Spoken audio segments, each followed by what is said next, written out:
राज्य के युग में परमेश्वर नए युग की शुरुआत करने, अपने कार्य के साधन बदलने और संपूर्ण युग में काम करने के लिए अपने वचन का उपयोग करता है।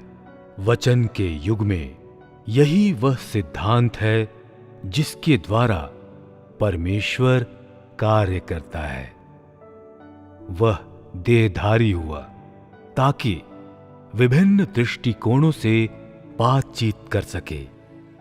मनुष्य वास्तव में परमेश्वर को देख सके, जो देह में प्रकट होने वाला वचन है, और उसकी बुद्धि और आश्चर्य को जान सके।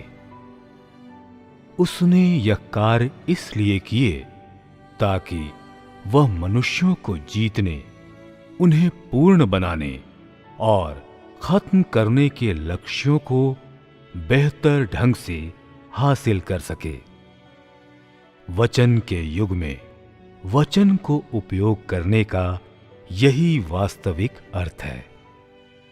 वचन के द्वारा परमेश्वर के कार्यों को, परमेश्वर के स्वभाव को, मनुष्य के मूल तत्व और इस राज्य में प्रवेश करने के लिए मनुष्य को क्या करना चाहिए, यह जाना जा सकता है। वचन के युग में परमेश्वर जिन सभी कार्यों को करना चाहता है, वे वचन के द्वारा संपन्न होते हैं। वचन के द्वारा ही मनुष्य की असलियत का पता चलता है। उसे नष्ट किया जाता है और परखा जाता है। मनुष्य ने वचन देखा है, सुना है और वचन के अस्तित्व को जाना है, जिसके परिणाम स्वरूप वह परमेश्वर के अस्तित्व पर विश्वास करता है। मनुष्य परमेश्वर के सर्वशक्तिमान होने और उसकी बुद्धि पर, साथ ही साथ मनुष्यों के लिए परमेश्वर के हृदय के प्रेम और मनुष्यों का उद्धार करने की उसकी अभिलाषा पर विश्वास करता है। यद्यपि वचन शब्द सरल और साधारण है, देहधारी परमेश्वर के मुख से निकला वचन संपूर्ण ब्रह्मांड को कंपाता है और उसका वचन मनुष्य के हृदय को रूपांतरित करता है। मनुष्य के सभी विचारों और पुराने स्वभाव और समस्त संसार के पुराने स्वरूप में परिवर्तन लाता है। युगों युगों से केवल आज के दिन का परमेश्वर ही इस प्रकार से कार्य करता है और केवल वही इस प्रकार से बोलता और मनुष्य का उद्धार करता है। इसके बाद मनुष्य वचन के मार्गदर्शन में, उसकी चरवाही में और उससे प्राप्त आपूर्ति में जीवन जीता है। वह वचन के संसार में जीता है।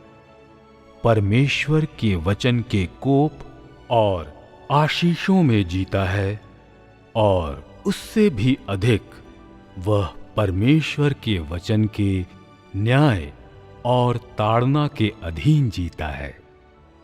ये वचन और यह कार्य सब कुछ मनुष्य के उद्धार, परमेश्वर की इच्छा को पूरा करने और पुरानी सृष्टि के संसार के मूल रूप रंग को बदलने के लिए है।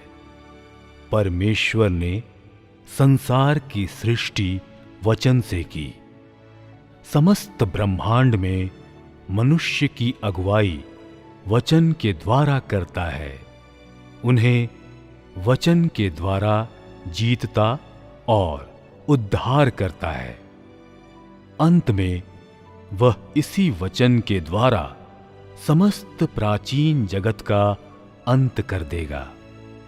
केवल तब उसके प्रबंधन की योजना पूरी होगी।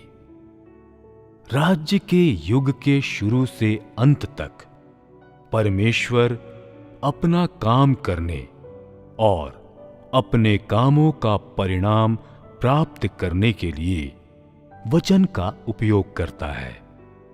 वह अद्भुत काम या चमत्कार नहीं करता। वह अपने कार्य को केवल वचन के द्वारा संपन्न करता है। वचन के कारण मनुष्य पोषण और आपूर्ति पाता है। वचन के कारण मनुष्य ज्ञान और वास्तविक अनुभव प्राप्त करता है। वचन के युग में मनुष्य ने वास्तव में अति विशेष आशीषें पाई हैं। मनुष्य को शरीर में कोई कष्ट नहीं होता और वह परमेश्वर के वचन की भरपूर आपूर्ति का आनंद उठाता है। उन्हें प्रयास करने या यात्रा करने की आवश्यकता नहीं और बड़ी आसानी से वे परमेश्वर के मुख को निहारते हैं, उसे व्यक्तिगत रूप में बातें करते हुए सुनते हैं, उसके द्वारा आपूर्ति पाते हैं और उसे व्यक्तिगत रूप में उसका काम करते हुए देखते हैं। बीते दिनों में मनुष्य को इन सब बातों का आनंद प्राप्त नहीं था और वे इन आशीषों को कभी प्राप्त नहीं कर सकते थे।